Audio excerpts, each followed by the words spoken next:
Ok. Euh, Bonjour à tous. Aujourd'hui, je suis à Highland. Je suis sorti un peu pour faire un peu de tour. J'espère que vous allez bien. Euh, je suis rentré pratiquement, ça fait déjà 4 mois que je suis aux Pays-Bas.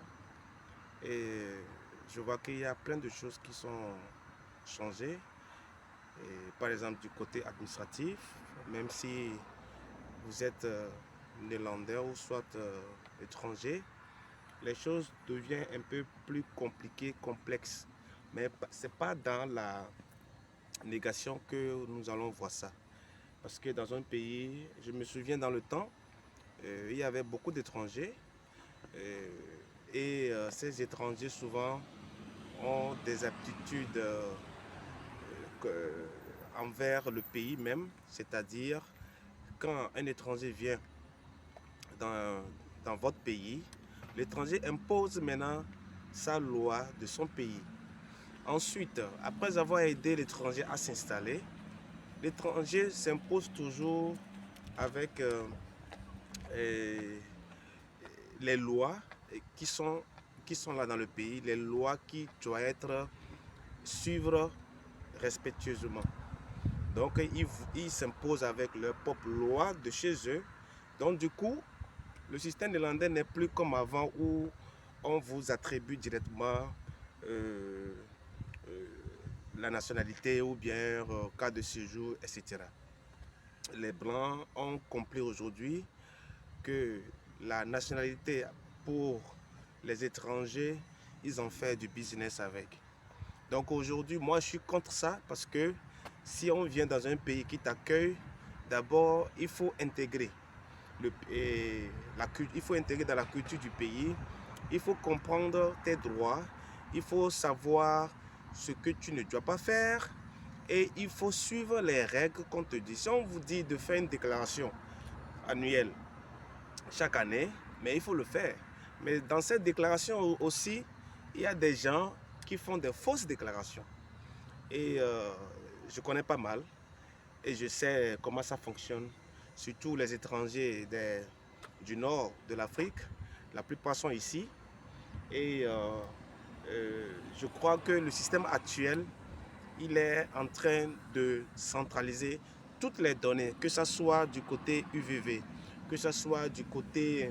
C'est pas comme avant où chaque commune gère son truc. Aujourd'hui, la commune gère le tout ensemble. C'est-à-dire, vous devez... Mais ce n'est pas toutes les communes qui acceptent de... euh, euh, Par exemple, la commune dans laquelle je suis, Helen, cette commune, tu peux lui demander de ne pas partager tes informations. Même si quelqu'un demande, il ne va pas partager. Et pour l'instant, je ne suis pas sûr que les gens sont au courant de ça, de faire la demande, de ne pas partager ces informations au niveau des autres organisations. Et c'est légal, ce n'est pas interdit.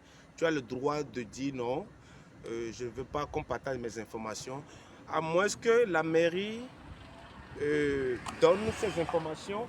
C'est pour dans un cas où on vous appelle, c'est-à-dire la police, un truc urgent, peut-être vous avez tué, vous avez fui ou bien vous avez arnaqué, des trucs pareils.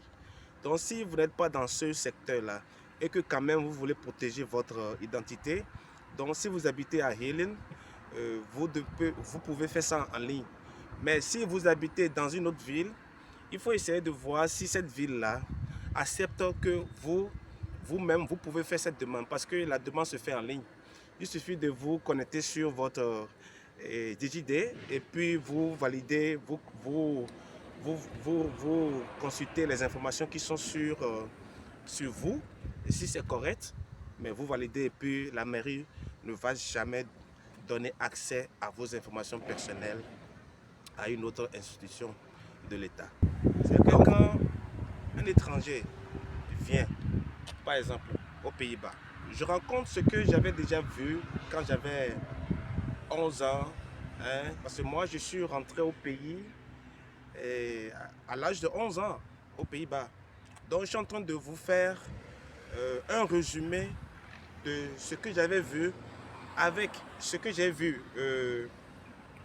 au Bénin et ce que je revois ici et ce que j'ai vu aussi en Belgique, en France. Donc je suis en train de vous donner une synthèse de la chose. Donc je parlais des étrangers. Moi-même je fais partie de ça, mais naturalisé, je ne fais plus pas. Je suis étranger, mais naturalisé depuis en 1996. D'accord? Et, et les étrangers, quand ils viennent ici, c'est qu'ils veulent imposer leur propre loi de leur pays, d'accord, pays d'origine. Donc, quand ils viennent dans le pays d'accueil, qui est, par exemple, je donne l'exemple du Pays-Bas, ils font des arnaques sur le système. C'est-à-dire, quand je parle d'arnaque sur le système néerlandais, c'est un système conçu pour que chacun de nous puisse mieux vivre. C'est-à-dire, vous n'avez pas d'emploi, tous les 12 millions de population là, ceux qui travaillent, on prélève un peu de sous pour pouvoir subvenir à ceux qui ne travaillent pas, le temps qu'on leur trouve de l'emploi et ils rentrent dans ce schéma-là pour pouvoir recevoir au moins en France ce qu'on appelle RMI, non, c'est ça, non? Ici on appelle ça best stand, best stand. Donc cet argent qu'on vous donne pour pouvoir respirer, parce que vous n'allez pas voir ça au Bénin, ni en Afrique, il n'y en a pas. C'est toi seul qui vas dans la jungle pour aller chercher cet argent, pour te nourrir, pour nourrir la famille et nourrir aussi toi-même. C'est-à-dire, etc. Comment? Was life want to do? Denk is... Hoe maakt dit? Oh. Oké. Ja. We hebben dezelfde fiets, hè? Rockrijden. Ja. Jo. Gaan we daar? Gaan we daar? Nee, dat is echt heel vaak jongens. Zo. Kom, we gaan daar. Aan de kant, Sarah. Kijk! Rust. Oké. Het is echt gevaarlijk met import. Ok, donc j'étais en train de parler et puis il y avait les enfants qui sont passés. Je suis dans un parc qui est juste à côté de ma maison. Il fait un peu du bon temps, comme je l'ai dit. Donc, voilà, donc je disais que quand les gens viennent, ils imposent leurs lois de leur pays d'origine. Alors qu'en réalité, quand vous venez dans un pays qui vous accueille, c'est-à-dire vous étiez dans la jungle, vous étiez dans la souffrance dans votre pays d'origine, et qu'il y a un pays qui vous accueille pour dire oh non, venez, on peut vous aider, vous avez une famille, ramenez vos familles, c'est là on parle de regroupement familial, ramenez votre famille pour qu'on puisse vous aider. Maintenant, quand ces gens-là s'installent correctement, vous savez ce qu'ils font? Par exemple, du côté chômage et du social, si quelqu'un d'honnête, on vous attribue un social. Mais moi, je connais des gens qui sont restés dans le social pendant 30 ans. C'est-à-dire, même si on leur propose de travailler, ils donnent des arguments pour dire le travail qu'on leur propose là, que ce n'est pas égal avec leur personnalité. C'est-à-dire, chez eux, ils se disent, bon, il était directeur d'une société ou bien il était ceci, cela, c'est-à-dire un grade un peu plus haut niveau. Donc quand ils viennent ici et on te donne le papier, on te donne le logement, on te donne encore le logement social, hein, on te donne encore un peu de revenus mensuels pour que tu puisses survivre. Si tu es avec la famille, on vous donne un peu plus pour que vous puissiez survivre en attendant que vous trouvez votre emploi. Donc, cette personne, quand on les propose d'aller faire le nettoyage, c'est-à-dire balayer la commune, hein, tout en prenant le social, hein, balayer la commune, faire des petits travaux pour aider la commune, ces gens refusent. et ils donnent toujours des arguments qui fait que certains restent dans le social pendant des années. Donc voilà, ce système-là, moi je le déteste. Parce que depuis que moi je suis venu en 96 jusqu'à aujourd'hui, là, je n'ai jamais pris le social. Parce que je ne vois pas l'importance de ça. D'accord? Si je dois être directeur et que le milieu dans lequel je suis, ce n'est pas mon milieu d'origine. Et c'est, qu'on m'appelle. Ciao, bello, ciao. Yeah, merci. Et que on m'appelle. Donc cela veut dire que je suis ingrat quand même. Oui, parce qu'un pays qui t'accueille et qui te donne tout, c'est-à-dire le minimum de base que toi-même tu n'as pas eu dans ton pays d'origine. Et quand tu viens, on te dit viens, tu vas faire nettoyage ou bien tu peux travailler dans le magasin ou bien ici il y a beaucoup d'intérim, donc tu peux travailler avec les intérims. Et ces intérims peuvent t'aider à trouver vite de l'emploi pour pouvoir s'insérer dans l'intégration néerlandaise. Comment t'appelles-tu? Et gagnant. I'm Adrian. Adrian, Io parlo italiano, no. però italiano, inglese e polacco, però francese, scuola. One year in school. Cola. Yes. Oké. Bon, maar je spreekt van Nederlands. No, English. English. English, better English. Bit English? But you speak French. I speak 3 languages. But you are from France. Yeah, I'm from French. Okay. Which city in France? I'm born in Togo. But I was here Yes. when I have a 11-year-old. Okay. But Netherlands and French you understand good. Yeah, I understand. Okay. French language is nice. Better. Okay, I go. Ok, Ciao. Yo. Bon, voilà, c'est comme ça. Moi, j'aime ce pays. Je l'adore. Je l'ai toujours aimé parce que c'est le pays qui m'a accueilli pour la première fois dans ma vie. D'accord? Pour la première fois pour plusieurs raisons que je ne vais pas détailler ici.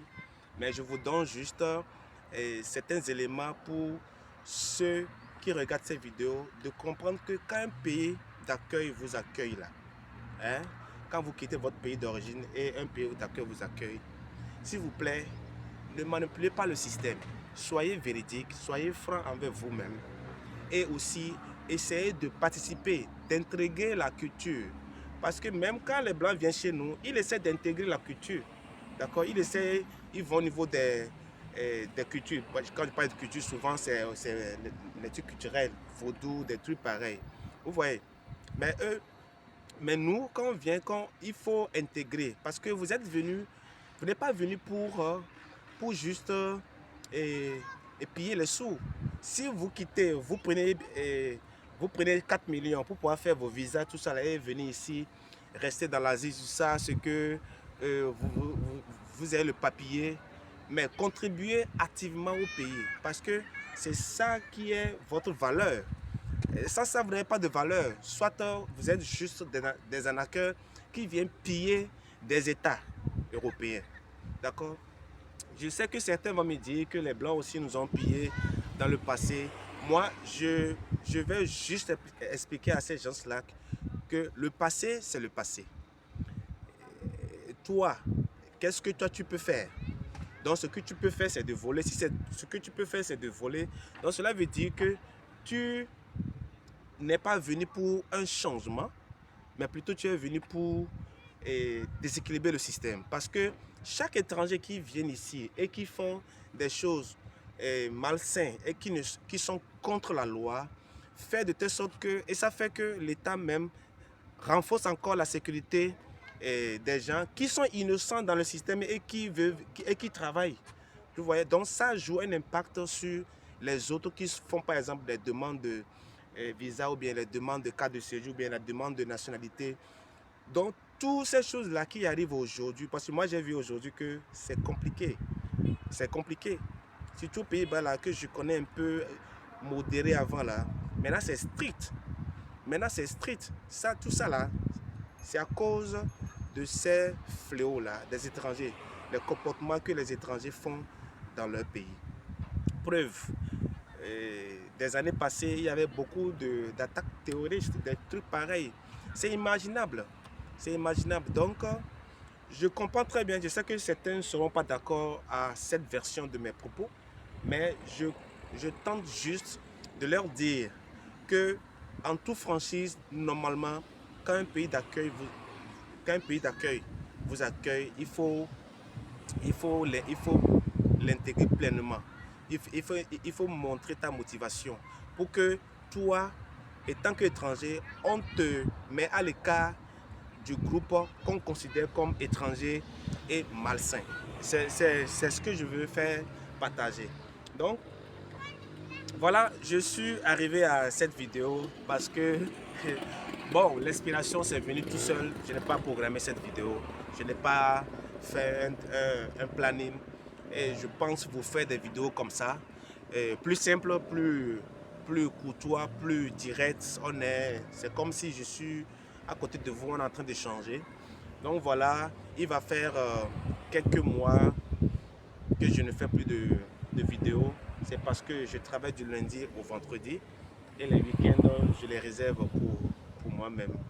Et je vais faire un effort de faire ces petites vidéos, pas comme si je fais ça avant dans le cadre commercial. Il y aura un moment où vous verrez les vidéos commerciales, du moment où tout sera déjà prêt. Pour l'instant, c'est pas encore prêt, mais ça vient. Merci beaucoup et à bientôt.